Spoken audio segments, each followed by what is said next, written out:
ಪ್ರೀತಿಯ ವಿದ್ಯಾರ್ಥಿಗಳೇ, ನಾವು ಕಳೆದ ತರಗತಿಯಲ್ಲಿ ಮಳೆಯ ಹಂಚಿಕೆಯ ಬಗ್ಗೆ ತಿಳಿದುಕೊಂಡ್ವಿ. ಭಾರತದಲ್ಲಿ ಯಾವ ಯಾವ ರೀತಿಯಲ್ಲಿ ಮಳೆ ಹಂಚಿಕೆ ಕಂಡು ಬರುತ್ತೆ ಅನ್ನೋದ್ರ ಬಗ್ಗೆ ತಿಳ್ಕೊಂಡ್ವಿ. ಈ ಒಂದು ತರಗತಿಯಲ್ಲಿ ಭಾರತದಲ್ಲಿ ಬರಗಾಲ ಮತ್ತು ಪ್ರವಾಹದ ಬಗ್ಗೆ ತಿಳ್ಕೊಳ್ಳೋಣ. ನನ್ನ ಹೆಸರು ಡಾಕ್ಟರ್ ಮಂಜುನಾಥ ಸಿ, ಸಹಾಯಕ ಪ್ರಾಧ್ಯಾಪಕರು, ಸರ್ಕಾರಿ ಮಹಿಳಾ ಪ್ರಥಮ ದರ್ಜೆ ಕಾಲೇಜು, ಚಾಮರಾಜನಗರ. ಈ ಒಂದು ಪತ್ರಿಕೆ ಮೈಸೂರು ವಿಶ್ವವಿದ್ಯಾನಿಲಯದ 4ನೇ ಸೆಮಿಸ್ಟರ್ನ ಭೂಗೋಳಶಾಸ್ತ್ರದ ಭಾರತದ ಪ್ರಾದೇಶಿಕ ಭೂಗೋಳಶಾಸ್ತ್ರ ವಿಷಯಕ್ಕೆ ಸಂಬಂಧಪಟ್ಟಿರುವಂಥದ್ದು. ಭಾರತದಲ್ಲಿ ಬರಗಾಲ ಮತ್ತು ಪ್ರವಾಹಗಳು ಆಗಿಂದಾಗೆ ಸಂಭವಿಸ್ತಾ ಇರ್ತಕ್ಕಂಥದ್ದನ್ನು ನಾವು ಕಾಣಬಹುದು. ಸಾಮಾನ್ಯವಾಗಿ ಈ ಮುಂಗಾರು ಅಥವಾ ನೈಋತ್ಯ ಮಾನ್ಸೂನ್ ಮಾರುತಗಳು ಅಂತ ಏನು ಕರಿತೀವಿ, ಅವುಗಳು ಕೆಲವು ಸಲ ಅನಿಶ್ಚಿತತೆಯಿಂದ ಕೂಡಿರ್ತವೆ. ಆ ಸಂದರ್ಭದಲ್ಲಿ ಬರಗಾಲ ಉಂಟಾಗುತ್ತೆ. ಕೆಲವು ಸಲ ಅತಿಯಾದ ಮಳೆ ಬರ್ತಕ್ಕಂಥದ್ದನ್ನು ನಾವು ಕಾಣ್ತೀವಿ. ಅಂದರೆ ಅವುಗಳು ಮಳೆ ನಾವು ಏನು ನಿರೀಕ್ಷಿಸಿದ್ದೀವಿ ಅದಕ್ಕಿಂತ ಹೆಚ್ಚು ಪ್ರಮಾಣದ ಮಳೆ ಒಮ್ಮೆಲೆ ಬಂದಾಗ ನದಿಗಳಲ್ಲಿ ಪ್ರವಾಹಗಳು ಉಂಟಾಗಿ ಆ ಪ್ರದೇಶದ ಪ್ರವಾಹ ಪ್ರದೇಶವಾಗಿ ನಿರ್ಮಾಣಗೊಳ್ತಕ್ಕಂಥದ್ದನ್ನು ನಾವು ಕಾಣ್ಬೋದು. ಇದು ಬರಗಾಲ ಮತ್ತು ಪ್ರವಾಹಗಳು ಬೀಳುವ ಮಳೆಯನ್ನೇ ಆಧಾರವಾಗಿಟ್ಕೊಂಡು ವಿಭಾಗಿಸಲಾಗಿರ್ತಕ್ಕಂಥದ್ದನ್ನು ನಾವು ಕಾಣ್ತೀವಿ. ಮಾನವನ ಜೀವನದ ಮೇಲೆ ಹೆಚ್ಚು ಪ್ರತಿಕೂಲ ಪರಿಣಾಮವನ್ನು ಉಂಟು ಮಾಡ್ತಕ್ಕಂಥ ನೈಸರ್ಗಿಕ ವಿಕೋಪಗಳಲ್ಲಿ ಬರಗಾಲ ಮತ್ತು ಪ್ರವಾಹ ಇವೆರಡು ಅತಿ ಮುಖ್ಯವಾಗಿರ್ತಕ್ಕಂಥವುಗಳು. ಅಂದರೆ ಮಾನ್ಸೂನ್ ಮಾರುತಗಳು ಅನಿಶ್ಚಿತತೆಯಿಂದ ಕೂಡಿರ್ತಕ್ಕಂಥದ್ದು, ಅಕಾಲಿಕವಾಗಿ ಕೂಡಿರ್ತಕ್ಕಂಥದ್ದು. ಕೆಲವು ಸಲ ಇವುಗಳು ಅಗಾಧ ಪ್ರಮಾಣದಲ್ಲಿ ಬಿದ್ದರೆ ಕೆಲವು ಸಲ ಮಳೆಯ ಕೊರತೆ ಉಂಟಾಗುತ್ತೆ. ಅಂತಹ ಸಂದರ್ಭದಲ್ಲಿ ಬರಗಾಲ ಉಂಟಾಗುತ್ತೆ. ವಾಡಿಕೆಗಿಂತ ಅಧಿಕ ಪ್ರಮಾಣದ ಮಳೆ ಬಂದಾಗ ಮಳೆಯ ಒಂದು ತೀಕ್ಷ್ಣತೆಗೆ ಅನುಗುಣವಾಗಿ ಪ್ರವಾಹಗಳು ತಲೆದೂರ್ತಕ್ಕಂಥದ್ದನ್ನು ನಾವು ಕಾಣಬಹುದು.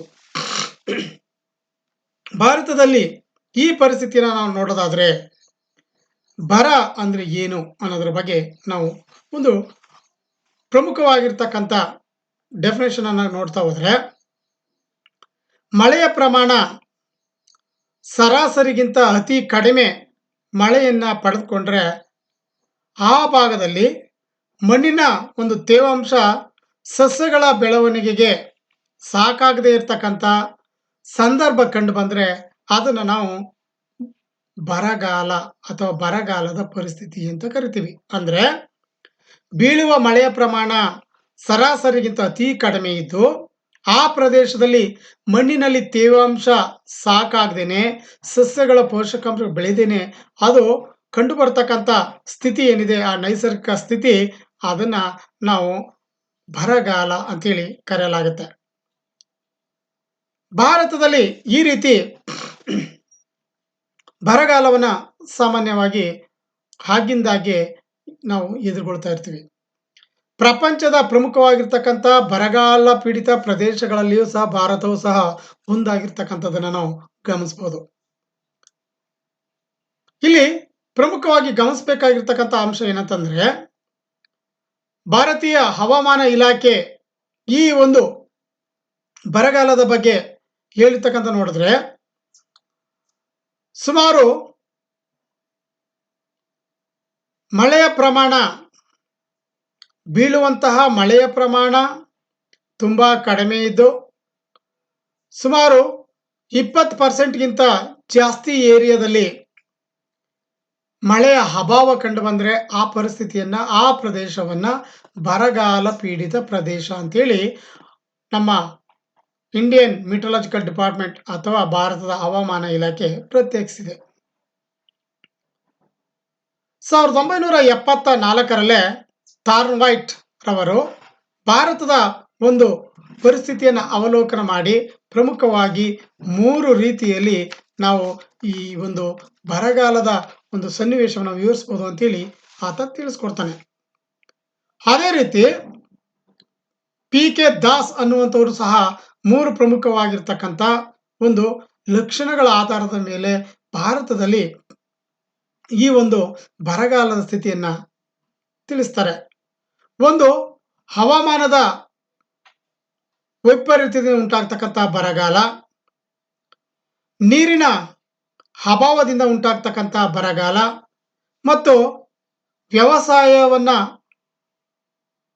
ಮಾಡ್ಲಿಕ್ಕಾಗದಂಥ ಸಂದರ್ಭದಲ್ಲಿ ಅದನ್ನ ವ್ಯವಸಾಯದ ಬರಗಾಲ ಅಂತೇಳಿ 3 ಪ್ರಮುಖ ವಿಭಾಗಗಳಾಗಿ ವರ್ಗೀಕರಣವನ್ನು ಮಾಡ್ತಕ್ಕಂಥದ್ದನ್ನ ನಾವು ಕಾಣ್ಬೋದು.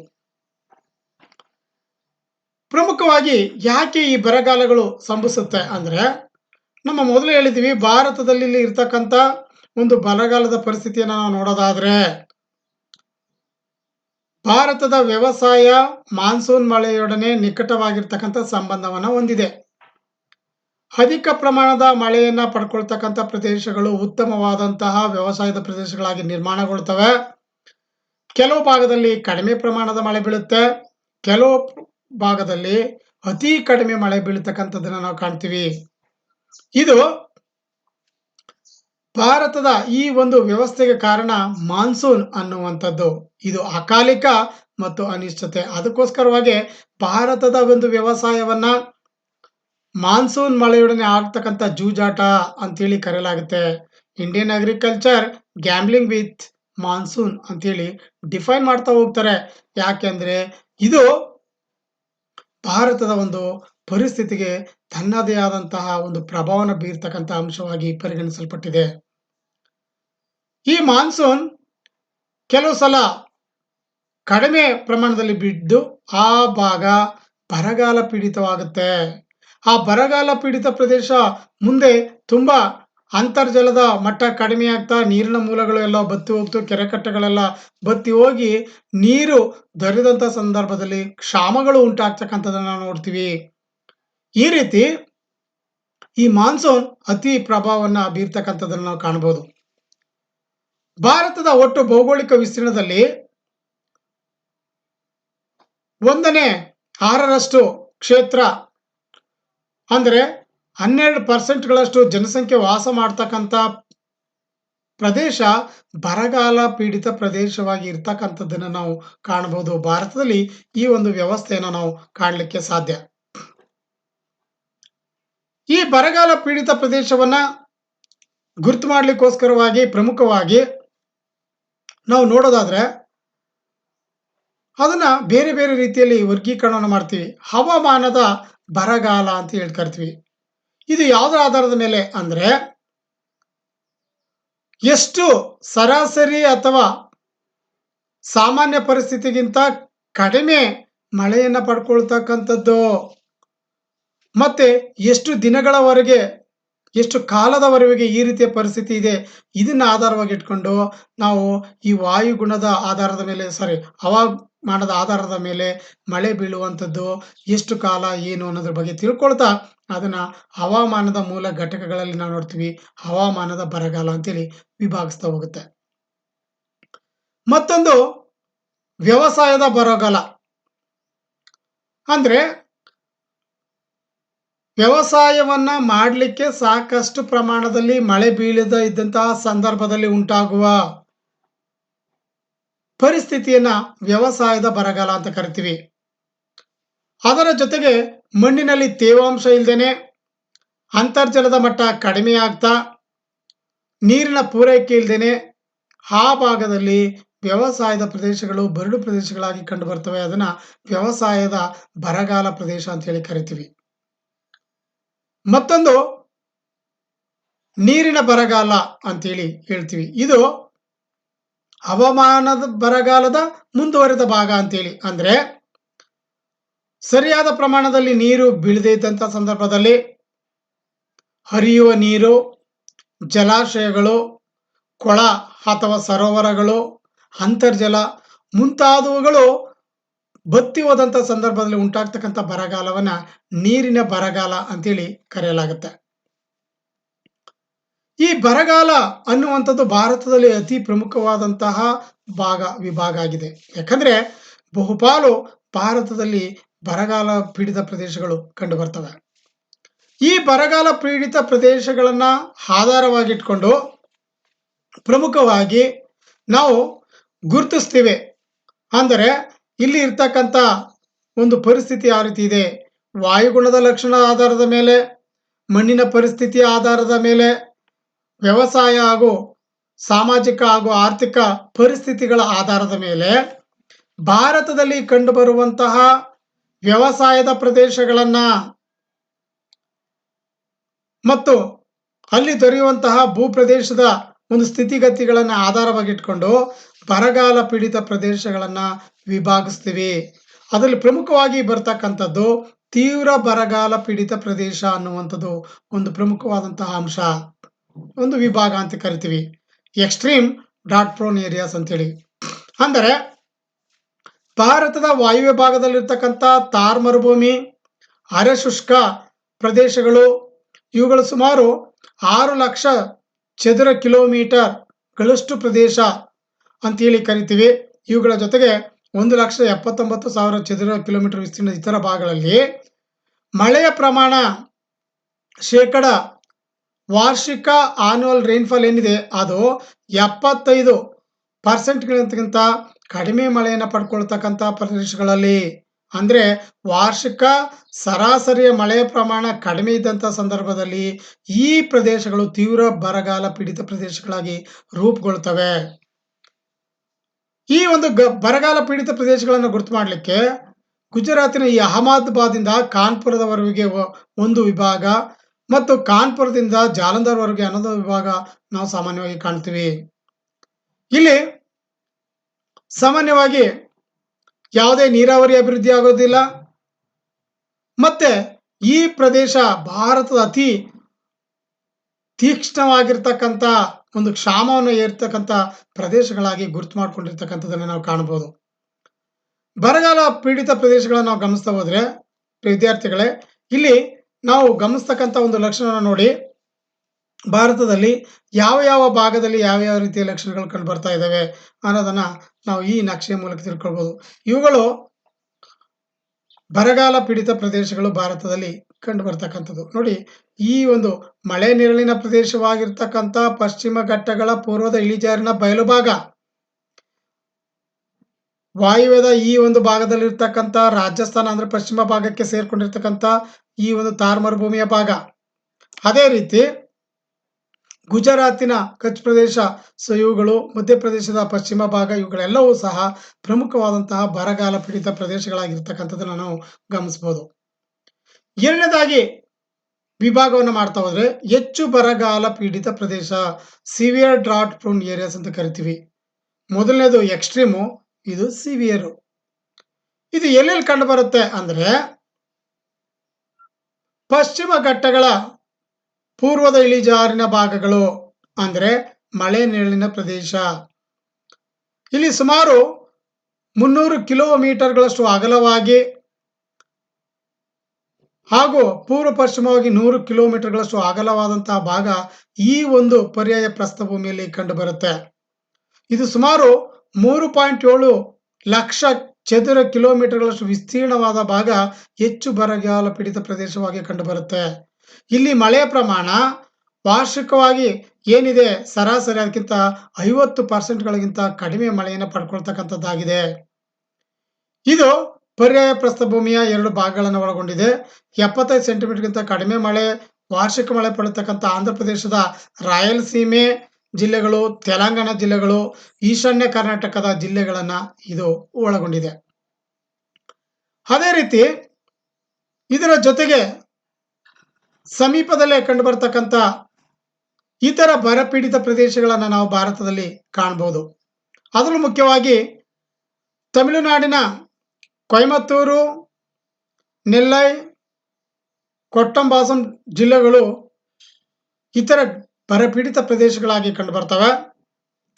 ಅದೇ ರೀತಿ ಸೌರಾಷ್ಟ್ರ ಮತ್ತು ಕಚ್ ಇವುಗಳು ಬರಪೀಡಿತ ಪ್ರದೇಶಗಳಾಗಿ ಗುಜರಾತಿನ ಭಾಗಗಳಲ್ಲಿ ಕಂಡು ಬರ್ತವೆ. ಝಾನ್ಸಿ, ಲಲಿತ್ಪುರ, ಬಂಡಾ, ಮಿರ್ಜಾಪುರ ಜಿಲ್ಲೆಗಳು ಉತ್ತರ ಪ್ರದೇಶದಲ್ಲಿ ಬರಪೀಡಿತ ಪ್ರದೇಶಗಳಾಗಿ ಕಂಡು ಬರ್ತವೆ. ಬಿಹಾರದ ಪಾಲಮೋ ಪ್ರಸ್ಥಭೂಮಿಯ ಭಾಗಗಳು ಬರಪೀಡಿತ ಪ್ರದೇಶಗಳಾಗಿರ್ತವೆ. ಪಶ್ಚಿಮ ಬಂಗಾಳದ ಪುರುಲಿಯಾ ಪ್ರದೇಶ, ಒಡಿಸ್ಸಾದ ಲಾಹಂಡಿ ಪ್ರದೇಶಗಳು ಇತರ ಪ್ರಮುಖವಾಗಿರ್ತಕ್ಕಂಥ ಬರಪೀಡಿತ ಪ್ರದೇಶಗಳಾಗಿ ನಾವು ಕಾಣಬಹುದು. ಪ್ರಿಯ ವಿದ್ಯಾರ್ಥಿಗಳೇ, ಈ ಬರಪೀಡಿತ ಪ್ರದೇಶಗಳನ್ನ ನಾವು ಸರಿದೂಗಿಸ್ಲಿಕ್ಕೆ ಏನೇನು ಕಾರ್ಯಕ್ರಮಗಳನ್ನ ಹಾಕೊಳ್ತೀವಿ ಅನ್ನೋದನ್ನ ನಾವು ಗಮನಿಸ್ತಾ ಬಂದ್ರೆ, ಸಾಮಾನ್ಯವಾಗಿ ಅತಿ ಕಡಿಮೆ ಪ್ರಮಾಣದಲ್ಲಿ ದೊರೆಯುವಂತಹ ಜಲ ಸಂಪನ್ಮೂಲಗಳ ನಿರ್ವಹಣೆಯನ್ನ ಸರಿಯಾದ ರೀತಿಯಲ್ಲಿ ಮಾಡ್ತಕ್ಕಂಥದ್ದು, ಬಂಡುಗಳ ನಿರ್ಮಾಣ, ತುಂತುರು ನೀರಾವರಿ ಬೇಸಾಯ ವ್ಯವಸ್ಥೆ, ಹನಿ ನೀರಾವರಿ ಬೇಸಾಯದ ಒಂದು ವ್ಯವಸ್ಥೆಯನ್ನು ಮಾಡ್ಕೊಳ್ತಕ್ಕಂಥದ್ದು, ಇಳಿಜಾರಿಗೆ ಅಡ್ಡಲಾಗಿ ಬದುಗಳನ್ನು ನಿರ್ಮಾಣ ಮಾಡ್ತಕ್ಕಂಥದ್ದು, ಇಳಿಜಾರಿನ ಮಧ್ಯಭಾಗದಲ್ಲಿ ತಗ್ಗುಗಳನ್ನು ನಿರ್ಮಾಣ ಮಾಡಿ ಅಲ್ಲೇ ನೀರು ಇಂಗುವಂತೆ ಮಾಡ್ತಕ್ಕಂಥದ್ದು, ಇತರ ಹಲವಾರು ಯೋಜನೆಗಳನ್ನು ಹಾಕಿಕೊಳ್ಳುವುದರ ಮೂಲಕ ಈ ಒಂದು ಬರಗಾಲದ ಪರಿಸ್ಥಿತಿಯನ್ನು ನಾವು ನಿವಾರಿಸಲಿಕ್ಕೆ ಸಾಧ್ಯ ಆಗುತ್ತೆ. ಅದೇ ರೀತಿ ಮಣ್ಣಿನ ಒಂದು ತೇವಾಂಶವನ್ನು ಸಂರಕ್ಷಿಸ್ತಕ್ಕಂಥ, ಅಂದ್ರೆ ನಾವು ಹೇಳ್ತೀವಿ ಡ್ರೈ ಲ್ಯಾಂಡ್ ಡೆವಲಪ್ಮೆಂಟ್ ಪ್ರೋಗ್ರಾಮ್ಗಳನ್ನು ಹಾಕೊಳ್ತಕ್ಕಂಥದ್ದು, ಮಣ್ಣಿನ ತೇವಾಂಶವನ್ನು ಅಂದ್ರೆ ಮರ ಗಿಡಗಳನ್ನು ಸಾಕಷ್ಟು ಪ್ರಮಾಣದಲ್ಲಿ ಇಡ್ತಕ್ಕಂಥದ್ದು, ಹುಲ್ಲನ್ನು ಬೆಳೆಸ್ತಕ್ಕಂಥದ್ದು, ಇವುಗಳನ್ನು ನೋಡ್ತೀವಿ. ಅದೇ ರೀತಿ ತೀವ್ರ ಬರಗಾಲ ಪೀಡಿತ ಪ್ರದೇಶದಲ್ಲಿ ನಾವು ಯಾವ ಯಾವ ಭಾಗಗಳಲ್ಲಿ ಕಂಡು ಬರ್ತಾ ಇದೆ ಅಲ್ಲಿ ನೀರಿನ ಸಂಗ್ರಹಣೆಯನ್ನ ಮಾಡ್ಕೊಳ್ತಕ್ಕಂಥದ್ದು, ಜೊತೆಗೆ ಶುಷ್ಕ ವಾಯುಗುಣದ ಒಂದು ಅನಾನುಕೂಲತೆ ಇರ್ತಕ್ಕಂಥ ಪ್ರದೇಶಗಳಲ್ಲಿ ನಾವು ಮುಂಜಾಗ್ರತಾ ಕ್ರಮವಾಗಿ ಮಳೆ ಬಿದ್ದಂತಹ ಸಂದರ್ಭದಲ್ಲಿ ಸಾಕಷ್ಟು ಪ್ರಮಾಣದ ನೀರನ್ನು ಸಂಗ್ರಹಿಸಿಟ್ಕೊಳ್ತಕ್ಕಂಥದ್ದು. ಅದೇ ರೀತಿ ಬರಗಾಲ ಪೀಡಿತ ಪ್ರದೇಶಗಳು ಕಂಡು ಬರ್ತಕ್ಕಂಥ ಭಾಗಗಳಲ್ಲಿ ಹೆಚ್ಚು ಹೆಚ್ಚು ದನಕರುಗಳನ್ನ ಸಾಗಿಸ್ಲಿಕ್ಕೆ ಪೋಷಣೆ ಮಾಡ್ತಕ್ಕಂಥದ್ದು, ದನಕರುಗಳಿಗೆ ಬೇಕಾಗಿರ್ತಕ್ಕಂಥ ಮೇವು, ನೀರು ಮತ್ತಿತರ ಮೂಲಭೂತ ಸೌಕರ್ಯಗಳನ್ನ ಒದಗಿಸ್ಕೊಡ್ತಕ್ಕಂಥದ್ರ ಮೂಲಕ ನಾವು ಈ ಬರಪೀಡಿತ ಪ್ರದೇಶಗಳ ಜನಜೀವನ ಸ್ಥಿತಿಯನ್ನ ಸುಧಾರಿಸಲಿಕ್ಕೆ ಮಾರ್ಗೋಪಾಯಗಳನ್ನ ಕಂಡುಹಿಡಿತಕ್ಕಂಥದ್ದನ್ನ ನಾವು ಕಾಣ್ತೀವಿ. ಭಾರತದಲ್ಲಿ ಹಲವಾರು ಈ ಒಂದು ಯೋಜನೆಗಳ ಮೂಲಕ ಬರವನ್ನ ನೀಗಿಸಲಿಕ್ಕೆ ಸರ್ಕಾರ ಹಾಗೂ ಸ್ಥಳೀಯ ಸಂಸ್ಥೆಗಳು ಪ್ರೋತ್ಸಾಹವನ್ನು ಮಾಡ್ತಕ್ಕಂಥದ್ದನ್ನ ನಾವು ಕಾಣಬಹುದು. ಮತ್ತೊಂದು ಪ್ರಮುಖವಾಗಿರ್ತಕ್ಕಂಥ ಅಂಶ ಇದಕ್ಕೆ ವಿರುದ್ಧವಾಗಿರ್ತಕ್ಕಂಥದ್ದು, ಅನಾವೃಷ್ಟಿಯಾದಾಗ ಬರಗಾಲ, ಅತಿವೃಷ್ಟಿಯಾದಾಗ ಪ್ರವಾಹ. ಪ್ರವಾಹ ಅಂದ ತಕ್ಷಣದಲ್ಲಿ ಒಂದು ನಿರ್ದಿಷ್ಟಪಡಿಸಿದಂತಹ ಭೂಭಾಗದಲ್ಲಿ ಮಳೆಯ ಅತಿವೃಷ್ಟಿಯ ಪ್ರತಿರೂಪವನ್ನು ಪ್ರವಾಹ ಅಂತ ಕರಿತೀವಿ. ಪ್ರವಾಹ ಅಂದ್ರೆ ಸುರಿಯುವ ಮಳೆ ಬಯಲಾಗಿರ್ಬೋದು ಅಥವಾ ತಗ್ಗು ಪ್ರದೇಶಗಳಲ್ಲಿ ಪ್ರವಾಹವನ್ನು ಉಂಟು ಮಾಡಿದ್ರೆ, ಅಂದ್ರೆ ಹರಿಯುವ ನೀರಿನ ನದಿಯ ಪಾತ್ರಗಳಲ್ಲಿ 2 ಇಕ್ಕೆಲಗಳಲ್ಲಿ ನೀರು ಚಾಚ್ಕೊಂಡಿದ್ರೆ ಅದನ್ನ ನಾವು ಪ್ರವಾಹ ಅಂತೇಳಿ ಪರಿಗಣಿಸಲ್ಪಡ್ತಕ್ಕಂಥದ್ದನ್ನು ನಾವು ಕಾಣಬಹುದು. ಸಾಮಾನ್ಯವಾಗಿ ಭಾರತದಲ್ಲಿ ಈ ಒಂದು ಪ್ರವಾಹದ ಪರಿಸ್ಥಿತಿ ಯಾಕೆ ಉಂಟಾಗುತ್ತೆ ಅಂದ್ರೆ, ಅಧಿಕ ಪ್ರಮಾಣದ ಮಳೆಯನ್ನ ಪಡ್ಕೊಳ್ತಕ್ಕಂಥದ್ದು, ಆವರ್ತ ಮಾರುತಗಳು ಮಧ್ಯ ಮಧ್ಯೆ ಈ ಸೈಕ್ಲೋನ್ಸ್ ಅಂತ ಏನ್ ಕರಿತೀವಿ ಅವುಗಳಿಂದ ಉಂಟಾಗ್ತಕ್ಕಂಥದ್ದು, ಮತ್ತೆ ಕೆಲವು ಸಲ ಪೂರ್ವ ಮುಂಗಾರು, ನಂತರದಲ್ಲಿ ಪೋಸ್ಟ್ ಅಥವಾ ತದನಂತರದಲ್ಲಿ ಮುಂಗಾರಿನ ಭಾಗಗಳು, ಅರಣ್ಯಗಳ ನಾಶಪಡಿಸುವಿಕೆಯಿಂದಾಗಿರ್ತಕ್ಕಂಥದ್ದು, ನದಿಗಳಲ್ಲಿರ್ತಕ್ಕಂಥ ಹೂಳನ್ನು ತೆಗೆದಿರ್ತಕ್ಕಂಥದ್ದು, ಮತ್ತು ಸರಿಯಾದ ನೀರಿನ ಇಂಗುವಿಕೆ ವ್ಯವಸ್ಥೆ ಇಲ್ಲದಂತಹ ಸಂದರ್ಭದಲ್ಲಿ ಪ್ರವಾಹಗಳು ಸಾಕಷ್ಟು ಪ್ರಮಾಣದಲ್ಲಿ ಕಂಡು ಬರ್ತವೆ. ಭಾರತದ ಭೂ ಸರ್ವೇಕ್ಷಣಾ ಇಲಾಖೆ, ಜಿಯಾಲಜಿಕಲ್ ಸರ್ವೆ ಆಫ್ ಇಂಡಿಯಾ, ಇದರ ಪ್ರಕಾರ ನೋಡೋದಾದ್ರೆ ಭಾರತದಲ್ಲಿ 12.5ರಷ್ಟು ಭೂ ಪ್ರದೇಶ ಪ್ರತಿ ವರ್ಷ ಈ ಒಂದು ಪ್ರವಾಹಗಳಿಗೆ ತುತ್ತಾಗುತ್ತೆ ಅನ್ನೋದನ್ನ ನಾವು ಪ್ರಮುಖವಾಗಿ ಗಮನಿಸ್ತಾ ಹೋಗ್ತೀವಿ. ಸುಮಾರು ಪ್ರತಿ ವರ್ಷ 8 ಮಿಲಿಯನ್ ಹೆಕ್ಟೇರ್ಗಳಷ್ಟು ಭೂಭಾಗ ಈ ಒಂದು ಪ್ರವಾಹಗಳಿಂದ ಕೂಡಿರ್ತಕ್ಕಂಥದ್ದು, ಬೆಳೆಗಳ ನಾಶದಿಂದ ಆಗ್ತಕ್ಕಂಥದ್ದು, ಸಾವಿರಾರು ಜನರ ಒಂದು ಮರಣ ಹೋಮಕ್ಕೆ ಕಾರಣವಾಗಿರ್ತಕ್ಕಂಥದ್ದನ್ನ ನಾವು ಕಾಣ್ತೀವಿ. ನಿರ್ಗತಿಕರಾಗ್ತಾರೆ, ನಿರಾಶ್ರಿತರಾಗ್ತಾರೆ. ಇಲ್ಲಿ ಪ್ರಮುಖವಾಗಿ ಈ ಫ್ಲಡ್ ಏನಿದೆ ಇದನ್ನ ನಾವು ಗಮನಿಸಬಹುದು. ಭಾರತದಲ್ಲಿ ಪ್ರವಾಹ ಪೀಡಿತ ಪ್ರದೇಶಗಳಲ್ಲಿ ಸುಮಾರು 40 ದಶಲಕ್ಷ ಹೆಕ್ಟೇರ್ ಪ್ರದೇಶ ಪ್ರವಾಹ ಪೀಡಿತ ಪ್ರದೇಶ ಅಂತೇಳಿ ಗುರುತು ಮಾಡ್ತಾ ಹೋಗ್ತಾರೆ. ಅದರಲ್ಲಿ ಸಾಮಾನ್ಯವಾಗಿ ಈ ಪ್ರವಾಹ ಕಾಲದಲ್ಲಿ ಬರ್ತಕ್ಕಂಥ ನದಿಗಳು ಯಾವ್ಯಾವು ಅಂದ್ರೆ, ನಿರಂತರವಾಗಿ ಪ್ರವಾಹವನ್ನು ಉಂಟು ಮಾಡ್ತಕ್ಕಂಥ ಬ್ರಹ್ಮಪುತ್ರ ಮತ್ತು ಗಂಗಾ ನದಿಯ ಒಂದು ಬಯಲಿನ ಭಾಗಗಳು, ಋತುಕಾಲಿಕವಾಗಿ ಆಗಾಗ್ಗೆ ಪ್ರವಾಹನ ಉಂಟು ಮಾಡ್ತಕ್ಕಂಥ ಕೃಷ್ಣಾ ನದಿ ಆಗಿರ್ಬೋದು, ಮಹಾನದಿ ಆಗಿರ್ಬೋದು, ಇಲ್ಲಿ ಇರ್ತಕ್ಕಂಥ ಸಿಂಧು ಮತ್ತು ಅದರ ಉಪನದಿಗಳಾಗಿರ್ಬೋದು, ಬೇರೆ ಬೇರೆ ಈ ಹುಗ್ಲಿ ನದಿ ಆಗಿರ್ಬೋದು, ದಾಮೋದರ ನದಿ ಆಗಿರ್ಬೋದು, ಇವೆಲ್ಲ ಸುವರ್ಣರೇಖಾ ಇವೆಲ್ಲ ಏನಾಗುತ್ತವೆ, ಇವುಗಳು ಆಗಿದ್ದಾಗೆ ಋತುಕಾಲಿಕವಾಗಿ ಒಂದು ಪ್ರವಾಹವನ್ನು ಉಂಟು ಮಾಡ್ತಕ್ಕಂಥದ್ದನ್ನು ನಾವು ಕಾಣಬಹುದು. ಭಾರತದಲ್ಲಿ ಕಂಡುಬರ್ತಕ್ಕಂಥ ಪ್ರವಾಹ ಪೀಡಿತ ಪ್ರದೇಶಗಳನ್ನ ಸುಮಾರು 3 ಪ್ರಮುಖ ವಿಭಾಗಗಳಾಗಿ ವಿಭಾಗಿಸಿರ್ತಕ್ಕಂಥದ್ದನ್ನು ನಾವು ಕಾಣಬಹುದು. ಒಂದು, ಬ್ರಹ್ಮಪುತ್ರ ಮತ್ತು ಬಾರಕ್ ನದಿಯ ಒಂದು ಪ್ರದೇಶಗಳು ಅಂತ ಕರಿತೀವಿ. ಅಂದರೆ ಬ್ರಹ್ಮಪುತ್ರ ನದಿ ಮತ್ತು ಅದರ ಉಪನದಿಯಾಗಿರ್ತಕ್ಕಂಥ ಬಾರಕ್ ಇವುಗಳು ಈಶಾನ್ಯ ಭಾರತದ ಭಾಗದಲ್ಲಿ, ಉತ್ತರದ ಒಂದು ಪಶ್ಚಿಮ ಬಂಗಾಳದ ಪ್ರದೇಶ, ಸಿಕ್ಕಿಂ, ಅಸ್ಸಾಂ ಈ ಒಂದು ಭಾಗಗಳಲ್ಲಿ ಪ್ರವಾಹವನ್ನು ಉಂಟು ಮಾಡ್ತವೆ, ತುಂಬು ಹರಿತಕ್ಕಂಥ ನೋಡ್ತೀವಿ. ಕೆಲವು ಸಂದರ್ಭದಲ್ಲಿ ಈ ಬ್ರಹ್ಮಪುತ್ರ ನದಿ ಭಾರತದಿಂದ ಸಂಪರ್ಕವನ್ನೇ ಕಡಿದು ಹಾಕುತ್ತೆ ಈಶಾನ್ಯದ ಒಂದು ಪ್ರದೇಶಗಳನ್ನ. ಅದೇ ರೀತಿ ಪಶ್ಚಿಮ ಬಂಗಾಳದ ಉತ್ತರದ ಭಾಗ, ತಿಸ್ತಾ ನದಿಯ ಭಾಗ ಮತ್ತು ತೊರ್ಸಾ ಹಾಗೂ ಜಲ್ದಕ ನದಿಗಳು ಆಗಿಂದಾಗ್ಗೆ ಪ್ರವಾಹವನ್ನು ಉಂಟು ಮಾಡ್ತಕ್ಕಂಥವುಗಳಾಗ್ತವೆ. ಮಣಿಪುರದಲ್ಲಿ ಕೆಲವು ಹರಿಯುವಂತಹ ನದಿಗಳು ಅಲ್ಲಲ್ಲಿ ಈ ಒಂದು ಕುಸಿತವನ್ನು ಉಂಟು ಮಾಡಿ ನದಿ ಪ್ರವಾಹಗಳನ್ನು ಉಂಟು ಮಾಡ್ತಕ್ಕಂಥದ್ದನ್ನು ನಾವು ನೋಡ್ತೀವಿ. ಅದೇ ರೀತಿ ಗಂಗಾ ಬೇಸಿನ್ ಅಂತ ಏನ್ ಕರಿತೀವಿ, ಗಂಗಾ ನದಿಯ ಬಯಲಿನ ಭಾಗ, ಇದು ಪ್ರತಿ ವರ್ಷ ನಿರಂತರವಾಗಿ ಪ್ರವಾಹವನ್ನು ಉಂಟು ಮಾಡ್ತಕ್ಕಂಥದ್ದು. ಉತ್ತರ ಪ್ರದೇಶ, ಬಿಹಾರ, ಪಶ್ಚಿಮ ಬಂಗಾಳ ಇವುಗಳು ಗಂಗಾ ನದಿಯ ಪಾತ್ರದಲ್ಲಿ ಕಂಡು ಬರ್ತವೆ. ಇವುಗಳಲ್ಲಿ ಸಾಕಷ್ಟು ಪ್ರಮಾಣದಲ್ಲಿ ಪ್ರವಾಹಗಳು ಉಂಟಾಗ್ತವೆ. ಅದರಲ್ಲೂ ಪೂರ್ವದ ಉತ್ತರ ಪ್ರದೇಶ ಇರ್ತಕ್ಕಂಥ ಶಾರದಾ, ಘಾಗ್ರಾ, ರಾಪ್ತಿ, ಗಂಡಕ್ ನದಿಗಳು ಸಾಕಷ್ಟು ಪ್ರಮಾಣದಲ್ಲಿ ಒಂದು ಪ್ರವಾಹವನ್ನು ಉಂಟು ಮಾಡ್ತವೆ. ಅದರ ಜೊತೆಗೆ ಹರಿಯಾಣದ ಒಂದು ಭಾಗದಲ್ಲಿ ಯಮುನಾ ನದಿ ಒಂದು ಸಮಸ್ಯೆನ ತಂದೊಡ್ಡುತ್ತೆ.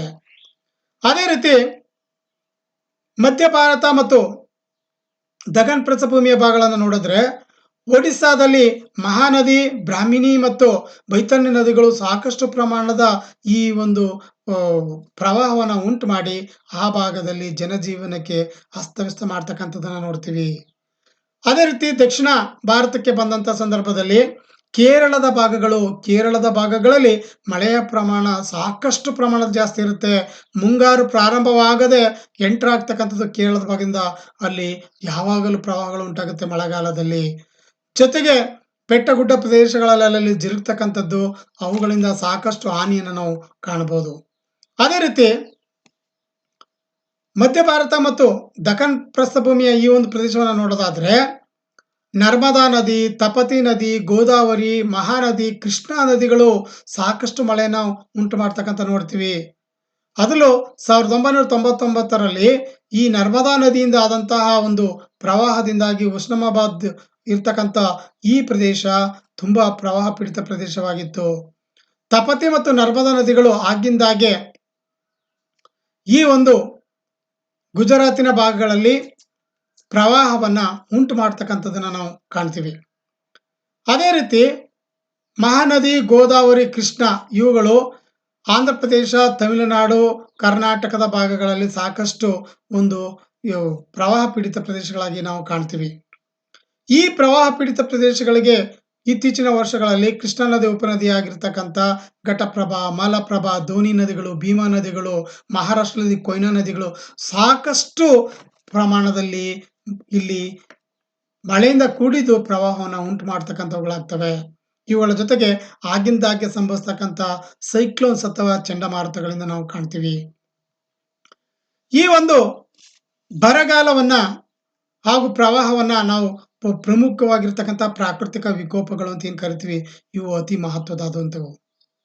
ಈ ಪ್ರವಾಹವನ್ನ ನಾವು ಯಾವ ರೀತಿಯಲ್ಲಿ ಕಂಟ್ರೋಲ್ ಮಾಡಬಹುದು ಅನ್ನೋದ್ರ ಬಗ್ಗೆ ಹಲವಾರು ಇರ್ತಕ್ಕಂಥ ಒಂದು ಟೆಕ್ನಾಲಜಿ ಏನಿದೆ ಅದನ್ನ ಬಳಸ್ಕೊಳ್ತಾ ಇದ್ದೀವಿ. ಸ್ಯಾಟಲೈಟ್ ಇಮೇಜರೀಸ್ಗಳನ್ನು ಬಳಸ್ಕೊಳ್ತೀವಿ. ಕೃತಕ ಉಪಗ್ರಹಗಳಿಂದ ತಕ್ಷಣದಲ್ಲಿ GPS ತಂತ್ರಜ್ಞಾನವನ್ನು ಬಳಕೆ ಮಾಡ್ಕೊಳ್ತೀವಿ. ಮತ್ತೆ ಯಾವ ಭಾಗಗಳಲ್ಲಿ ನಾವು ಈ ಒಂದು ಪ್ರದೇಶಗಳು ಮುಳುಗಿದವೆ ಅವುಗಳಿಗೆ ಪೂರಕವಾಗಿರ್ತಕ್ಕಂಥ ಒಂದು ಅನಾನುಕೂಲ ಪರಿಸ್ಥಿತಿಯನ್ನ ನಿಭಾಯಿಸ್ತಕ್ಕಂಥ ಹಲವಾರು ತಂಡಗಳನ್ನು ರಚನೆ ಮಾಡ್ಕೊಳ್ತೀವಿ. CWC ಸೆಂಟ್ರಲ್ ವಾಟರ್ ಕಮಿಷನ್ ಅದು ಇರಿಗೇಷನ್ ಮತ್ತು flood control development water commission department ಇವುಗಳ ಜೊತೆ ಸೇರಿ ಈ ಒಂದು ಪ್ರವಾಹವನ್ನು ನಿಯಂತ್ರಿಸಲಿಕ್ಕೆ ಹಲವಾರು ಯೋಜನೆಗಳನ್ನ ಪಡ್ಕೊಳ್ಳುತ್ತೆ. ಭಾರತ ಸರ್ಕಾರ 1954ರಲ್ಲಿ ನ್ಯಾಷನಲ್ ಫ್ಲಡ್ ಮ್ಯಾನೇಜ್ಮೆಂಟ್ ಪ್ರೋಗ್ರಾಮ್ ಅನ್ನುವಂಥದ್ದನ್ನ ತೆಗೆದುಕೊಂಡಿದೆ. ಇದರ ಮೂಲಕ 3 ಪ್ರಮುಖವಾಗಿರ್ತಕ್ಕಂಥ ಒಂದು ಯೋಜನೆಗಳನ್ನ ಜಾರಿಗೆ ತಂದುಬಿಡುತ್ತೆ. ತಕ್ಷಣದ ಯೋಜನೆಗಳು ಯಾವ್ಯಾವ ಪ್ರದೇಶಗಳಲ್ಲಿ ಪ್ರವಾಹಗಳು ಉಂಟಾಗುತ್ತೆ ಆ ಪ್ರದೇಶಗಳನ್ನು ಸಂರಕ್ಷಣೆ ಮಾಡ್ತಕ್ಕಂಥದ್ದು, ಜನರನ್ನ ಸ್ಥಳಾಂತರಿಸ್ತಕ್ಕಂಥದ್ದು. ಎರಡನೇದಾಗಿ ಅಲ್ಪಾವಧಿ ಯೋಜನೆಗಳು, ಬೇಗ ಅಲ್ಲಿಗೆ ಬೇಕಾಗಿರ್ತಕ್ಕಂಥ ರಸ್ತೆಗಳ ನಿರ್ಮಾಣ, ಅಲ್ಲಿ ಏನೇನು ಕುಡಿಲಿಕ್ಕೆ ನೀರು ಅಥವಾ ಏನೇನು ಬೇಕು ಆ ಯೋಜನೆಗಳನ್ನು ಅಸ್ತಿತ್ವಕ್ಕೆ ತರ್ತಕ್ಕಂಥದ್ದು. ಮತ್ತು ದೀರ್ಘಾವಧಿ ಯೋಜನೆಗಳ ಮೂಲಕ ಡ್ಯಾಮ್ಗಳು, ಚೆಕ್ ಡ್ಯಾಮ್ಗಳು ಮುಂತಾದವುಗಳೆಲ್ಲವನ್ನ ಮಾಡಿ ಅಲ್ಲಿ ಆ ಪ್ರದೇಶದಲ್ಲಿ ನೀರಿನ ಒಂದು ನಿಯಂತ್ರಣವನ್ನು ಮಾಡಲಿಕ್ಕೆ ಪ್ರಯತ್ನ ಪಡ್ತಕ್ಕಂಥದ್ದು.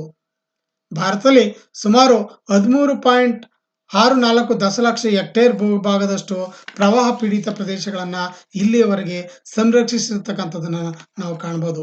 ಪ್ರಿಯ ವಿದ್ಯಾರ್ಥಿಗಳೇ, ಈ ರೀತಿ ನಾವು ಭಾರತದಲ್ಲಿ ಹರಿತಕ್ಕಂಥ ನದಿಗಳಲ್ಲಿ ಈ ಒಂದು ಪ್ರವಾಹ ಮತ್ತು ಬರದ ಪರಿಸ್ಥಿತಿಗಳನ್ನ ನಾವು ಕಾಣಬಹುದು. ಧನ್ಯವಾದಗಳು ಪ್ರಿಯ ವಿದ್ಯಾರ್ಥಿಗಳೇ.